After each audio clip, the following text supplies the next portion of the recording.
Vəfat etmiş qeyri-müsəlman üçün Allah onu fitrət əhlindən etsin deyə dua etmək olarmı? Elhamdülillah. Sözsüz ki, ölən adam üçün dua eləmək ki, ona Allah rəhm eləsin və s. ancaq müsəlman üçün olur. Necə Allah Subhanahu taala Tövbə surəsində buyurur ki: "Mə kən lin-nəbi vəl-ləzina əmanu en yestəğfiru müşrikin və ləv kanu li qurba."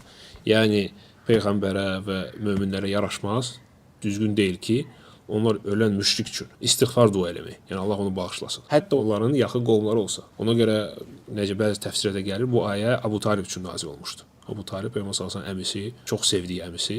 Lakin istəyirdi onun üçün dua eləsin, Allah Subhanahu taala qadağan elədi. Lakin fitrət əhli nədir? Fitrət əhli yəni o kəsdir ki, ona haqq din çatmayıb və o halda ölüb. Onlar ayrıca imtahana çəkiləcəklər. Həmçinin ora aiddir, məsələn, qeyri-müsəlmanlar uşaqları, ağlı itirən insanlar, belə doğulublar, ağlı itirən, yaxud din gəlib, lakin gələndə artıq o qədər qocalıb ki, başa düşməyib və s.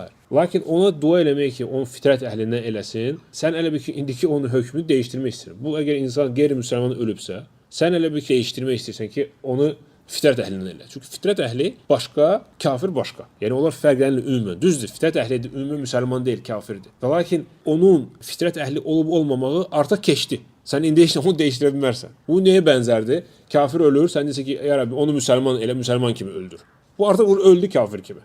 Necə onun üçün belə dua edə bilərsən? Başqa məsələdir ki, Allah Subhanahu va Taala ola bilsin hansı bir kafiri həqiqətən fitrət əhli olubsa, Allah Subhanahu imtahanı çəkəcək. Allah adildir. Allah Subhanahu va Taala biz bilməliyik ki, bu bizdən olan əməllər, məsələn, dua eləmək və ya eləməmək, Allah onsuz adildir. Sən dua eləsən də, əgər o layiq deyil o duaya, Allah Subhanahu qəbul etməyəcək. Aydındır? Və yaxud da əksinə, heç kim dua eləməsə, mömin kimi ölübsə, insan və yaxud həqiqətən fitrət əhli olubsa, haqq istəyibsə, Allah Subhanahu imtahanı çəkəcək onu orada və cənnətə salacaq. Ona görə bu əməllər zahir əməllərdir, düzdür, mömündürsə, əlbəttə ki, sənin dua eləməyin həm özü və savabıdır, həm onun üçün şəfaət ola bilər. Bu sənin üçün ibadətdir. Amma qeyri-müsəlman ölübsə, o onu Allaha tapşırır. Vəssalam. Biz deyə bilmərik ki, bəli, o dəqiq cəhənnəm əhli olacaq, məsələn, ola bilsin öləndən qabaq tövbə elədi. Onda sən dua elə ki, yəni onu o kəslərdən elə ki, öləndən qabaq tövbə eləsin. Sən belə də ola bilərdi, sən bilmirsən axı. Bu axı artıq keçib. Ona görə artıq keçən şey üçün sən indi dua elə bilmərsən. Aydındır, bütün məsələlərə aiddir. Bu artıq keçib. Bu ona görə duada, qardaşlar, belə bir anlayış var. El-i'tida fi dua.